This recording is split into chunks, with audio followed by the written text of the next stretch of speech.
Get your application in now. Rumor there's a 20-year wait list just to sit inside it, just to work inside that wall. Now, it's a dream job for many Sox fans to work inside, but let me tell you about the working conditions. There is no heat, there is no air conditioning, there is no running water, and there's no bathroom. They do, however, have Wi-Fi in there.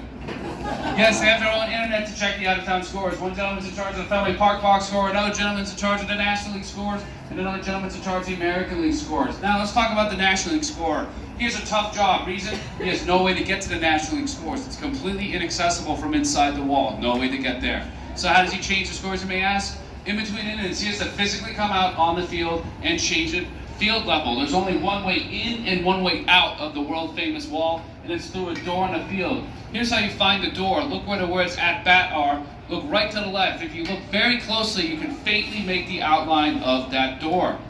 So, in between innings, the National League scorer rips open that door, step ladder under one arm. The hand painted tiles weigh about 3 pounds in the other, made out of tin. He runs all the way down to the National League scores, unfolds his step ladder, climbs up and puts all the scores, updates them all. Once he's done, closes the step ladder as he's making his way down, runs all the way back, closes the door behind him. He does that all within about 2 minutes, folks, because that's the length of a commercial break. They don't televise that. It's something you will only see if you catch a game here. We always like to cheer him on. He does an amazing job of updating the out-of-town scores for us. Now, look right above the scoreboard in between the MGM and Red Sox Scholars ad. Can anyone see a ladder? Yeah. Everyone see that ladder? I'm going to let you in on another little secret about Fenway. That ladder is the world's most useless ladder. It serves no purpose. However, it did serve a purpose for over 75 years because there's a 23-foot high net on top of the wall during that time period, which would prevent balls from crashing down onto the street, damaging cars below. Now, during that time period, before the start of every game, a member of the grounds crew would attach a ladder to that ladder, climb up, and retrieve all the balls that are hidden to the net during batting practice. When we put seats up there, we found there's no use for the ladder. However, if you can't tell already, we kind of like our history here. Only a little bit.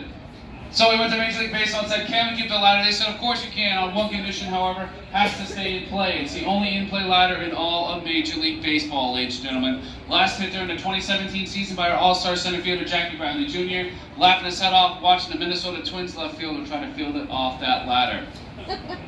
Let's go back to the scoreboard. My one last story about the scoreboard is there's a hidden message on it.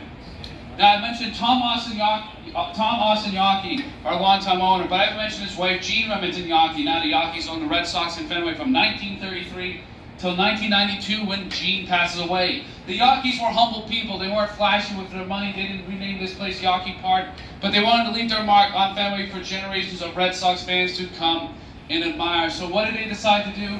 They decided to leave their initials on the scoreboard, but not in English. In International Morse code. I'm going to show you where to find them. Everyone look where it says American League. Find the N in American. Right below it, there's a white line between an R and a P. Everyone see that white line? Yeah. See how it's not completely filled in? See how there's dots and dashes in it? Those are the initials of Jean Remington Yawkey in International Morse code. Pretty cool, right? Look right to the left in the Fenway Park box score between the E and the P. You'll see the exact same thing, another white line that's not completely filled in. Except those are the initials of Thomas Austin Yawkey in International Morse code. Only in play memorial in all of Major League Baseball. A lot of local Bostonians and Red Sox fans have no idea those initials were there. I've been a Red Sox fan all my life, all 24 years. Lived just outside the city, did not know those initials were there until I started working here last season. So there's another fact you can tell your friends and family back home. Now let's turn our attention to right field. Everyone look at the forward sign. Go about 3 rows down. Anyone see something out of the ordinary? Red seat. One lone red seat, yes, of course. That red seat marks the longest home run hit in Fenway's history. Hit 72 years ago on June 9, 1946 by arguably the greatest player in Red Sox history, Mr. Ted Williams. That red seat 502 feet from home plate. We're going to make our way out to the Samuel Adams deck, and we're going to be overlooking that red seat, so follow me. We'll head over there now.